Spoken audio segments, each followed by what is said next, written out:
Good morning, this is Heather Hoffman and I'm here today to share a card with you using the brand new April 2020 card kit called Follow the Rainbows. I kind of thought it would be fun to kind of do a little twist on the theme is so rainbow and bright and happy, but sometimes I thought the bright pop of color kind of with a gray stormy background would be kind of fun. So I'm going to stamp that lovely main image from the stamp set from the kit by the same name. It's called Follow the Rainbows as well. And I went ahead and chose a sentiment as well at the same time. And I'm going to go ahead and stamp this on Arch's watercolor cardstock. You can use any kind of watercolor paper. A lot of times I use a lot of different watercolor papers, but I really did notice for this card that the high quality watercolor paper like this really did make a difference in just the way that the colors blended and how long the paper stayed wet and everything else. So I went ahead and stamped that several times with my MISTI so I could get a good stamped impression on the textured watercolor paper.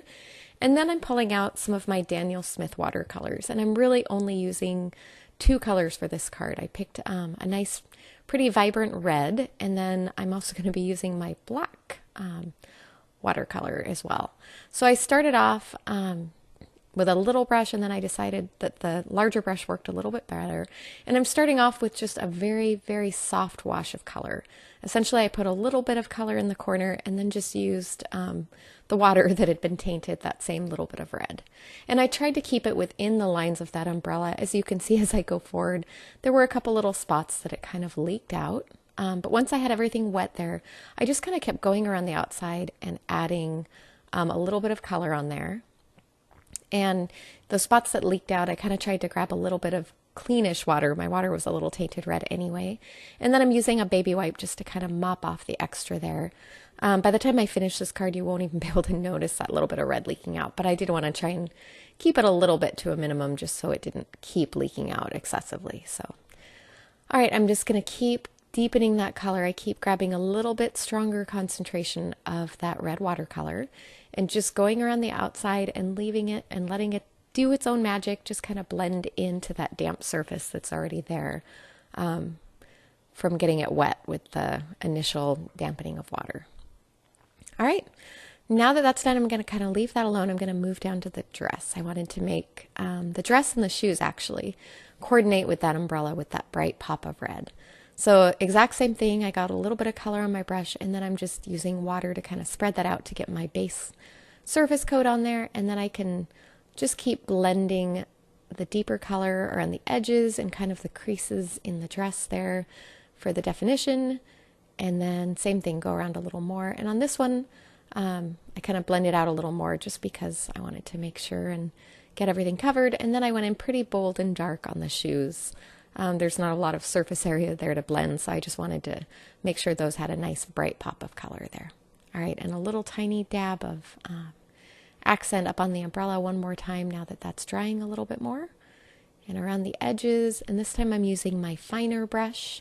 I had a wider brush for the main surface there, but I also used the little one on the shoes and the dress just because they were a smaller area and made it easier to get into those spots. All right, I'm going to go get some fresh water now because that water, as you could tell, was pretty red. And then I'm going to start coming in with my black watercolor.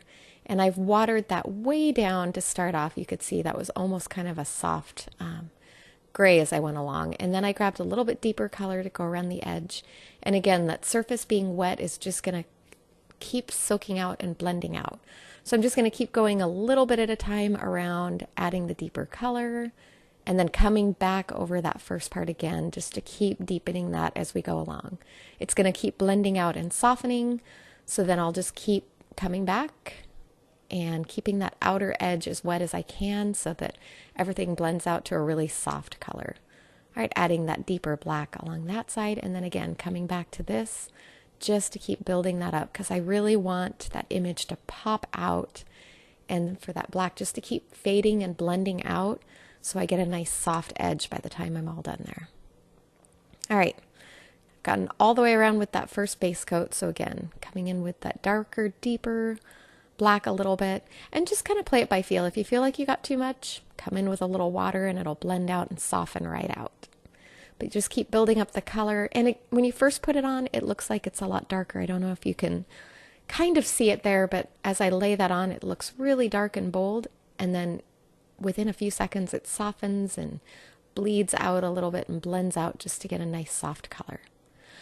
All right, going a little along the bottom there, and then I wanted to get kind of a look of a little bit of the red reflecting on the ground, because if it's raining, the ground's going to be wet. So I added a little bit of that red back in, blended out with the gray, and then came in with just a little more red to kind of catch that reflection feeling there. All right, at this point, this is about done. I'm going to go ahead and do the belt on the dress there in black to kind of help that pop as well. And then there's a closer look at that. And then right about now, I filmed the second part of the video and my camera kind of blipped out and didn't work. But I wanted to add some clouds to the background, so I'm already done with it, but I used Distress Oxide Hickory Smoke there and the included stencil in the set, which is called Clouds for Days. And I just kind of moved it around, laid it around, and just blended kind of outside going up to the image without getting too close.